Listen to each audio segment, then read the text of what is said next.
Information soaked inside the mind. Wisdom, experience, we're focused on your grind. Understanding comprehension through the quotes and all lines. And respect that should be given to your folks at all times. Expect to be amazed with what I'm posting online. From the funky instrumentals to my logos and designs. Message on the garment, plus it comes with hard rhymes. Knowledge, wisdom, understanding, and respect at all times. All right, get in here again. So I was almost done with going through or skimming through this book, and then I found major receipts. And shout out to Renee, 9 Ethereal. She's the one that got the book. I had to screenshot you this time so I didn't forget. She's the one that recommended the book to me. Now, as you can see, the book is in Spanish, so I used ChatGPT to translate it, and it was in 1792. Now, before I get into them talking about this language stuff, I want to show you that in this same book, they talk about these people, Indians, being blacks, okay? And looking almost like mulattoes at some point, okay? They have Indians of a dark reddish color, and become darker. And it's the same way no matter whether you're in the 4th degree north or 4th degree south in the Americas. That means North or South America. If you want to break down to that, you'll have to go get that video. But we're going to go and focus in on another page I could not read until I get ChatGPT on the job. Now, they talk about this word APA, A-P-A, APA, that is spoken as a child, and they utilize that as the prefix for many different words like Appalachia, Apaches, and there's some other APAs out there. But regardless of that, main thing I want you to take from that is they get the APA from one of the first words uttered as a child. Okay, so we're gonna move in here where it says the word mama. Okay, now they say the word mama, which is in all languages, is likewise one of the first words spoken, properly signifies mother, right? Among them, and though among other nations, infants begin uttering this natural word, they later modify it, whereas the Indians preserve it in its original form and strength. What does that say? That says people who say mama as a child typically will have it changed later on. They say things like mother, mom, ma. Typically mother or mom are your main two go-tos. Mama is said a lot by the Indians, by us, okay? Not your $5, not your slanty eyes, right? By us. I say mama still to this day, and many of you all do too.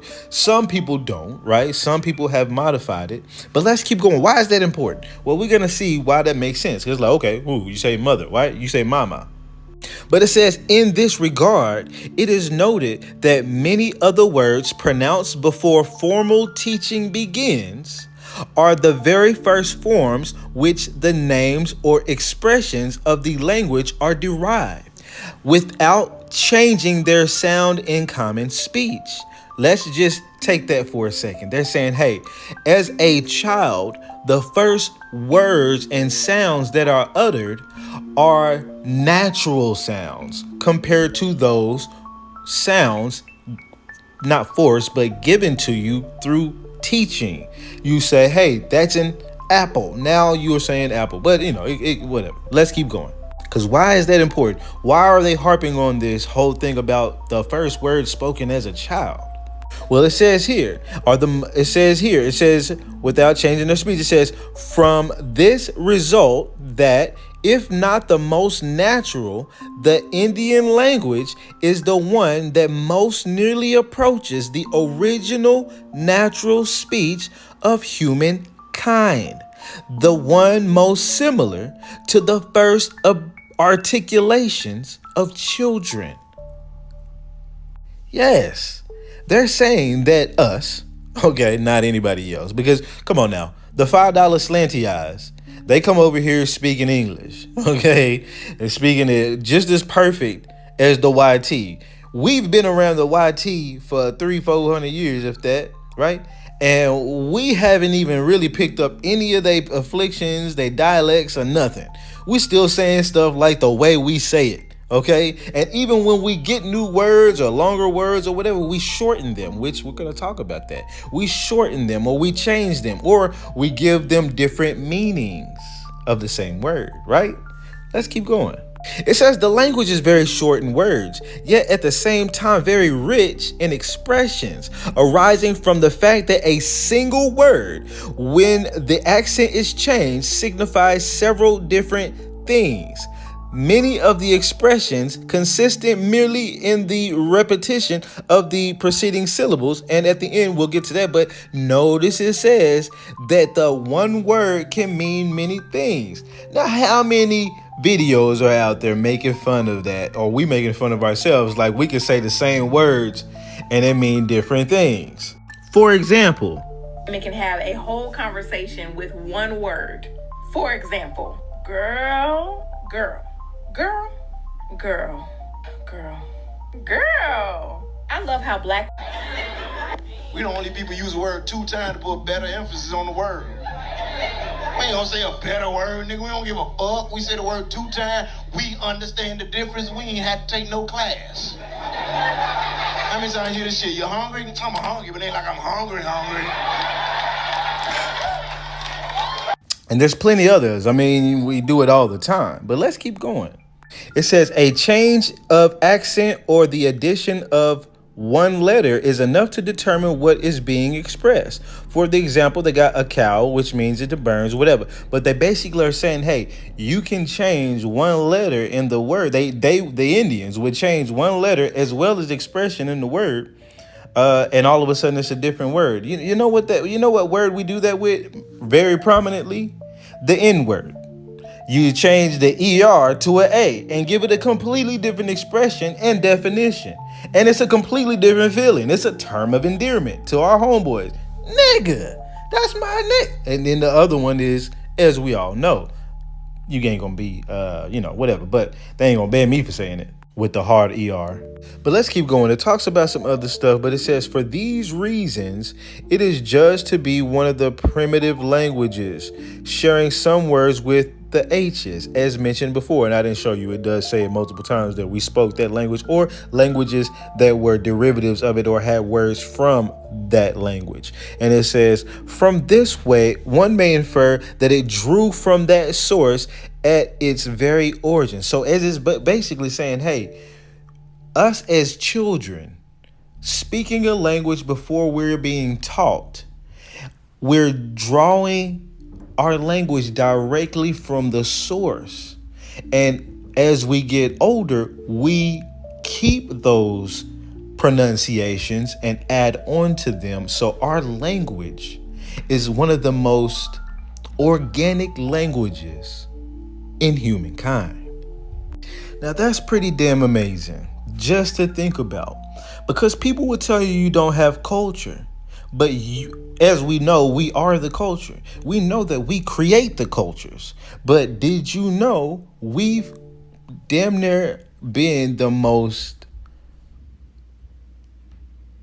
I can't even think of the word. We've been the most pure at preserving the original essence of what it means to be a fucking human.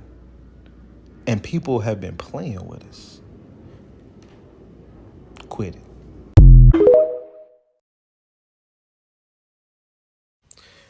Hey, come read a passage of this book with me.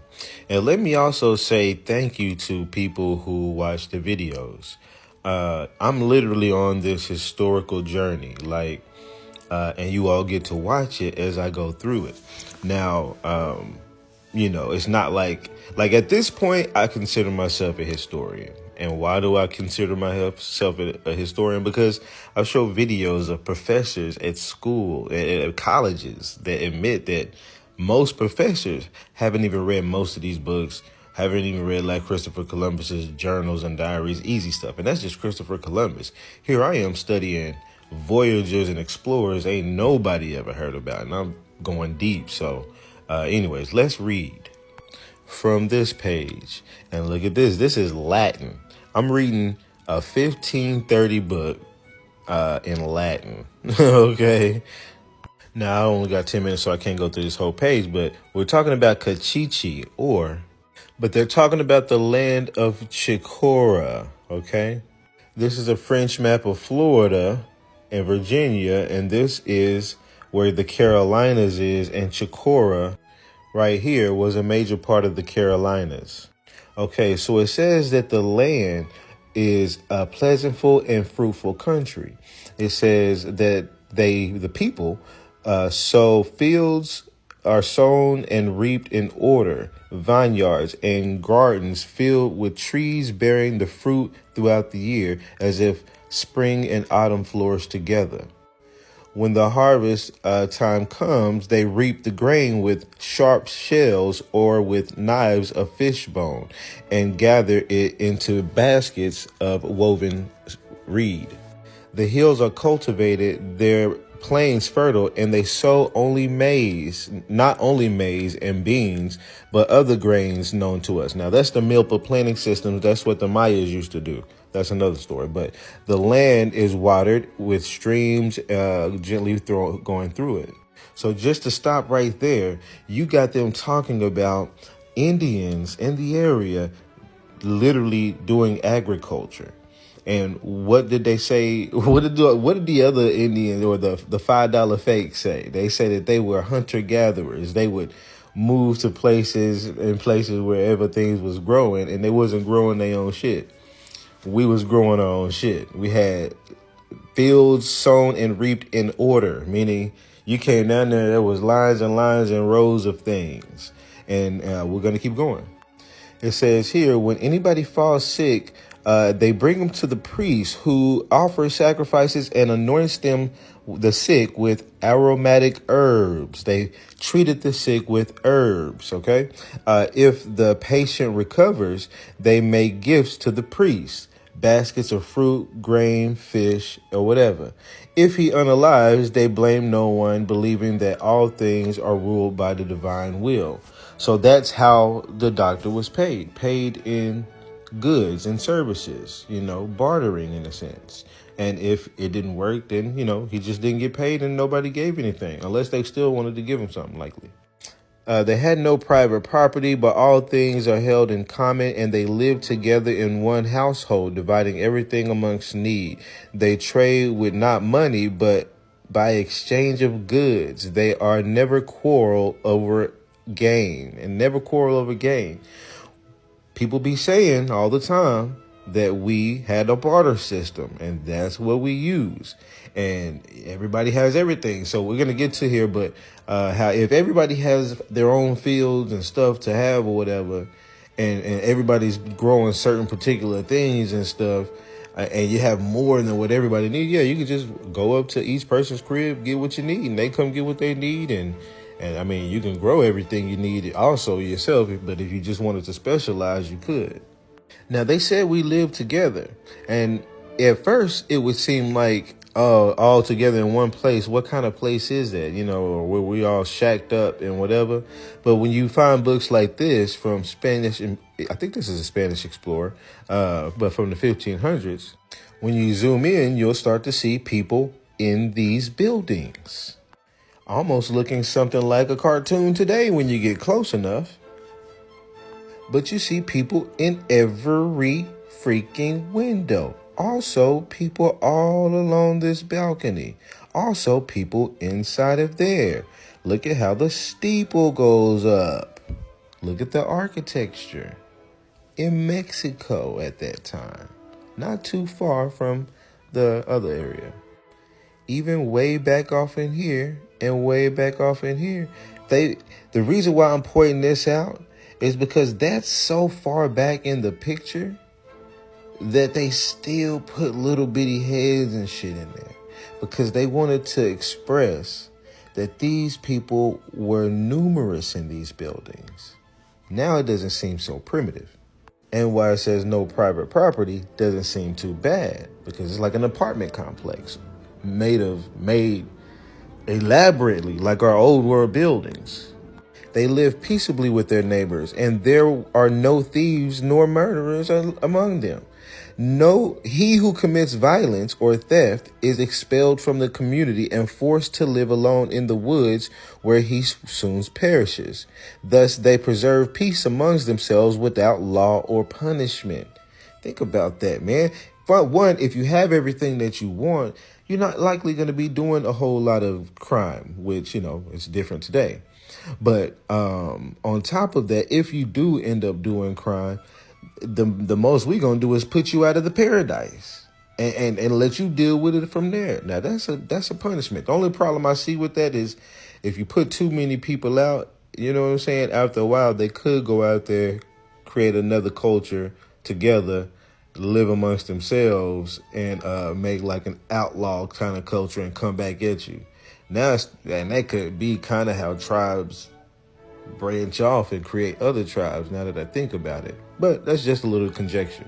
It says they have no prisons, nor do they bind offenders, but punish only by exile. Their laws are few and simple, and observed by customs rather than written rule.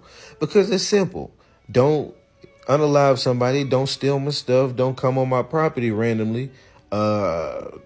Don't fight each other, you know what I'm saying? Watch what you say sometimes, but understand there's still freedom of what you say, but watch what you say. We know these things innately, you know what I mean? It says the elders are governed and people obey them willingly. No man is without vineyards, gardens, and cattle, though their cattle are different from ours. It's like sheep, goat, whatever, dog. They use for their daily needs, turtles, shells, and whatever. But everybody had what they needed: vineyards, gardens, cattle, and the like. Then it says, when the Spaniards asked whether they knew of gold or silver, they answered no, and only answered about these crystals and transparent stones, which what we love today, which are chakra-based, which has energy, which are basically utilized in cell phones and computer chips and things and the like today. That's a whole nother story, which they polish and wear like ornaments as other people do glass beads. They value not metals we esteem, but prefer clear stones and shiny shells.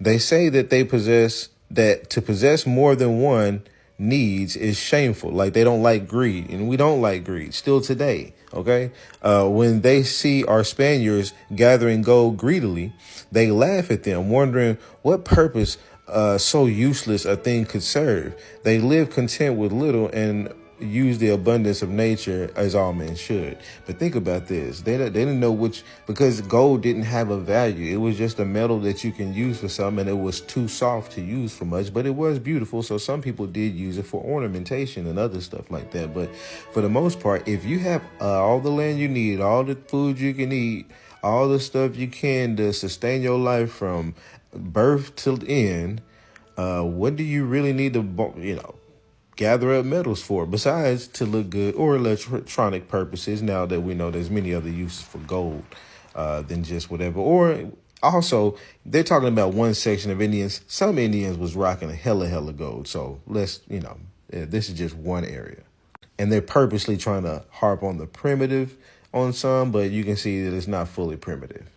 This last part talks about the origins of their race, saying that they came from about the Lucayos, or say they driven from the sun, and saying that possibly came from Cuba and Hispania. Now, I was just watching Los's channel, Signs for the Conscious Mind, and he was saying the same thing. The pattern migration from people from that area they say they came from down there, and they also say they came from the Olmecs and the Mayans prior as well. And I believe that because of the Milpa planning system. But, they be playing. That's George Washington Carver. But this isn't about him.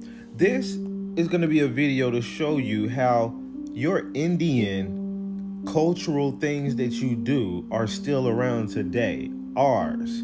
Okay, because I'm tired of these Africans and everybody else is saying your culture doesn't even exist, and what you all tell me what all of you do still today. What's continued? Well, I've read the books compared to everybody else, and I'm about to show you several book excerpts that show you what exactly your cultural things were.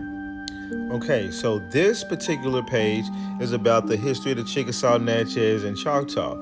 It says that the doctors made use of herbs and roots in various forms, applied and given in different modes for for emetics, and I'm guessing because they say the YT people use emetics or medications.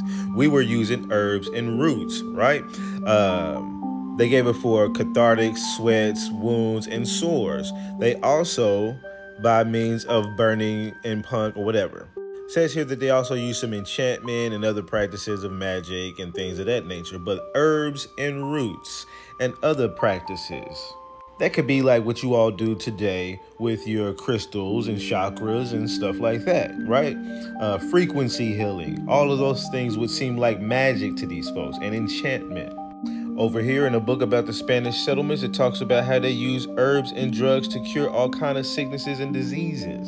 Talking about the Indians and the Spanish settlements down there in the Florida, or basically the entire South.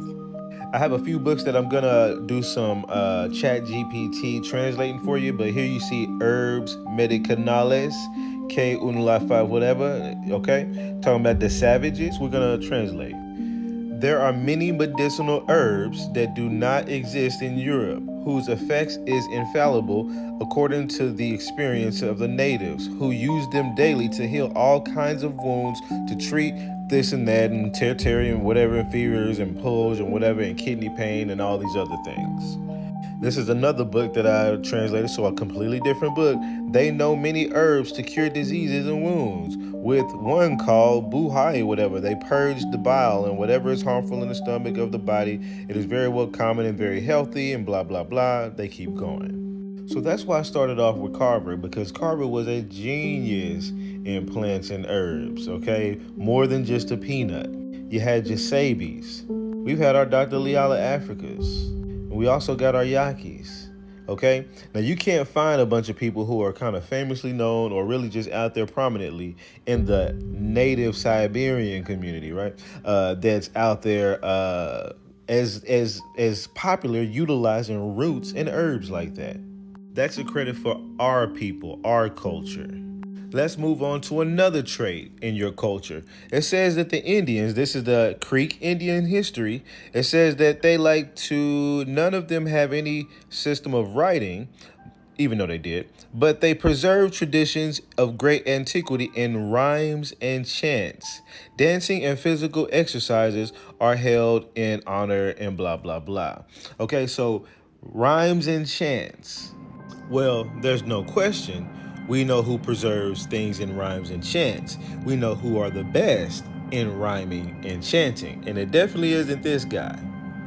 It also definitely, for sure, definitely, isn't your $5 Siberians. You don't even see them around in rap.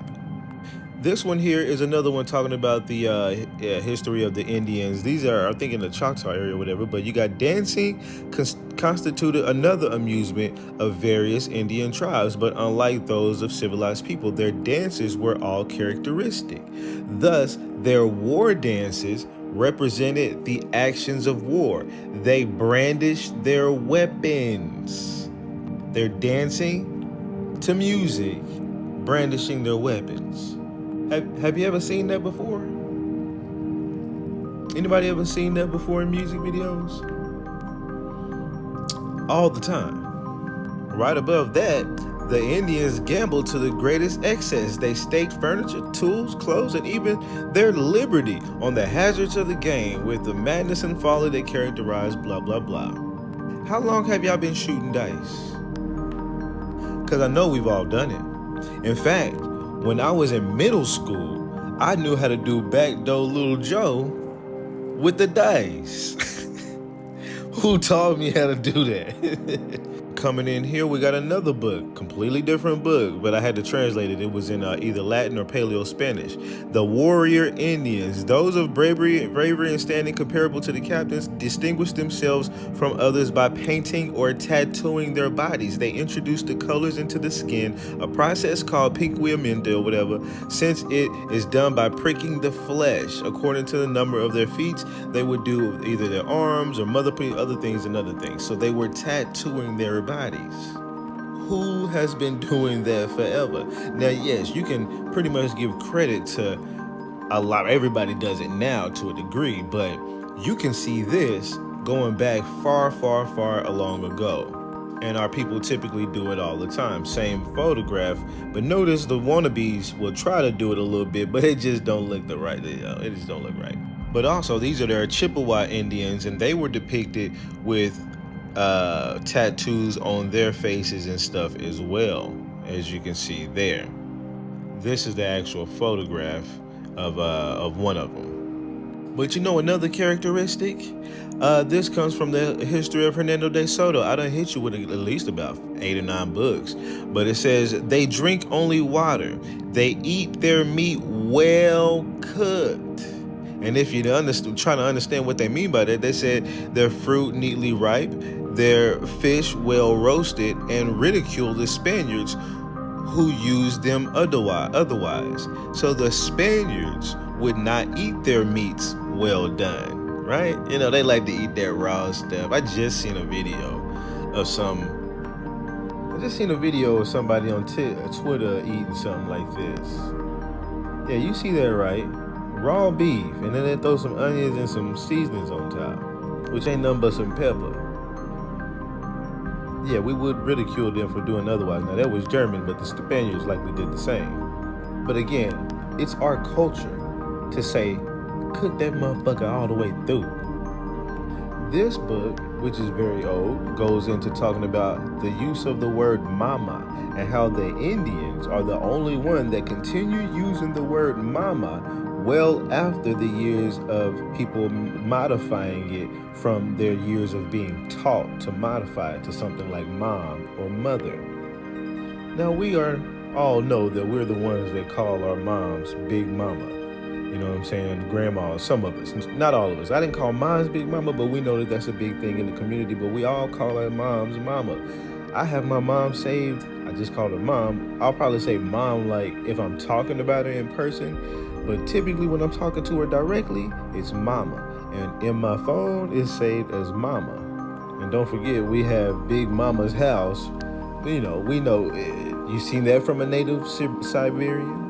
It also talks about, hey, at burials and just other times too, we would blow smoke of herbs into the noses of the mourners, and they say that this gives them health, and then they talk about shaving their heads or something for grieving something. We don't do that no more, but definitely, smoking the herbs.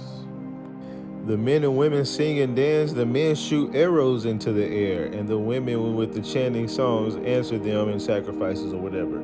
You know how people do during any time of the year, the celebrations and the holidays. You gotta aim your gun at the sky. Same thing here. So yeah, our culture has consistently been the same since we've been Indians, all the way up until present time. And in fact, they probably slowed us down because we was on that old world shit pretty tough. But either way, without getting too deep on that, I showed you at least a good 8, 9, 10, or however many traits that were Indian traits from many different voyagers, and all of those books were from like 1500s, 1600s, maybe 1700s. Like, none of these books are 1900s and shit like that. So you can bank on it that these people are telling more truth than that McGraw-Hill bullshit y'all been listening or reading or listening to. 40 million black people in America are the role models for 1.8 billion black people in the world. When we say something's cool, it's cool in Tibet. When we say something's a dud, it's a dud in North Korea. We have mastered culture, community, and cool and creativity, yes or no? So now all we have to do is switch, become bilingual, and master capitalism, commerce, and a new community. Don't go from rocking the mic to owning it. So I want you just to shift your brain. In other words, you are the capital. You already have what you need. When you walk in a room, you are unique. Everybody wants to be you, except they don't want to be black.